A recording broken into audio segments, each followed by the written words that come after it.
لبيك اللهم لبيك لبيك لا شريك لك لبيك.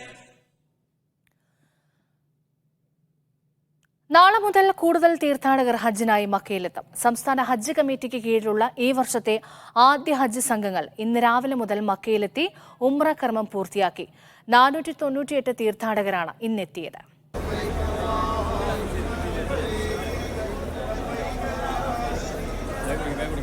കരിപ്പൂരിൽ നിന്നായിരുന്നു രാവിലെ ആദ്യ വിമാനമെത്തിയത്. പുലർച്ചെ ജിദ്ദയിലെത്തിയ ഹാജിമാർ ബസ് മാർഗം മക്കയിലെത്തി.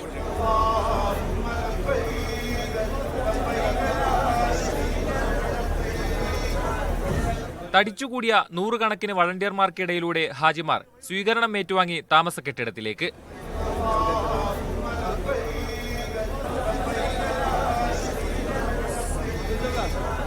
പുണ്യഭൂമിയിൽ എത്തിക്കുമ്പോണ്ടാകുന്ന നമ്മളൊരു ആഹ്ലാദം ഉണ്ടല്ലോ, ഏറെ കാലത്തെ, ഞാൻ നേരത്തെ സൂചിപ്പിച്ച ഏറെ കാലത്തെ ആഗ്രഹത്തിൻ്റെ ഒരു സഫലീകരണമാണ് ഇന്ന് നടക്കാൻ വേണ്ടി പോകുന്നത്. നമ്മൾ ഈ പുണ്യഭൂമിയിൽ എത്തിയോടുകൂടി നടക്കാൻ വേണ്ടി പോകുന്നത്. അപ്പോഴുണ്ടാകുന്ന ഒരു ആനന്ദവും പറഞ്ഞറിയിക്കാൻ കഴിയാത്തതാണ്. മക്ക അസീസിയയിലെ കെട്ടിടങ്ങളിലാണ് ഹാജിമാർക്ക് താമസം. യാത്ര കഴിഞ്ഞെത്തിയ തീർത്ഥാടകർക്ക് ഹജ്ജ് സർവീസ് കമ്പനി ഭക്ഷണം വിതരണം ചെയ്തു. ആദ്യമെത്തിയ സംഘങ്ങൾ ചെറിയ വിശ്രമത്തിന് ശേഷം ഉംറ ചെയ്തു. ബാക്കിയുള്ളവർ സംഘങ്ങളായി ഉംറകർമ്മം പൂർത്തിയാക്കും. മനസ്സിൽ ഒരുപാട് ആഗ്രഹങ്ങളും പ്രാർത്ഥനകളുണ്ട്. അതെല്ലാം ഇന്ന് പറയണം. വളരെ പ്രത്യാശയോട് കൂടിയാണ് വന്നിട്ടുള്ളത്. അള്ളാഹു നമ്മളെ അനുഗ്രഹിക്കല്ലേ. അള്ളാഹുവാണ് നമ്മളെ ക്ഷണിച്ചിട്ടുള്ളത്. ഹറമിലേക്ക് പോകാൻ ഹാജിമാർക്ക് മുഴുസമയം ബസ് സർവീസ് ഉണ്ട്.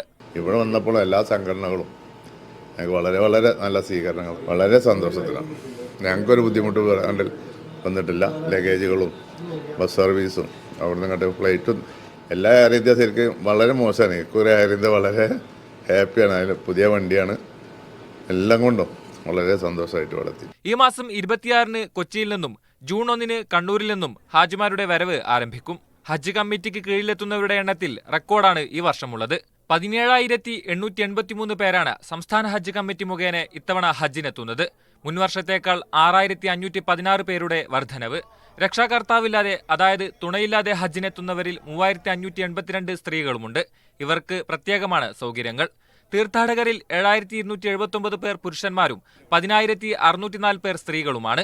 കരിപ്പൂർ എംബാർക്കേഷൻ വഴി 10,430 പേരും, കൊച്ചി വഴി 4,273 പേരും, കണ്ണൂർ വഴി 3,135 പേരുമാണ് എത്തുക. ഇന്നെത്തിയതിന് സമാനമായ രീതിയിൽ തന്നെ വരും ദിനങ്ങളിൽ ഹാജിമാരെയും വഹിച്ചുകൊണ്ടുള്ള വിമാനങ്ങൾ ജിദ്ദയിൽ ഇറങ്ങും. മക്കയിലെത്തുന്ന ഹാജിമാരെല്ലാവരും തന്നെ മദീന സന്ദർശനം പൂർത്തിയാക്കിയ ശേഷമാകും ഹജ്ജിന് ശേഷം മടങ്ങുക. മക്കയിലെ അസീസിയയിൽ നിന്നും സാബിത് സലീമിനൊപ്പം അഫ്താബ് റഹ്മാൻ, മീഡിയ 1.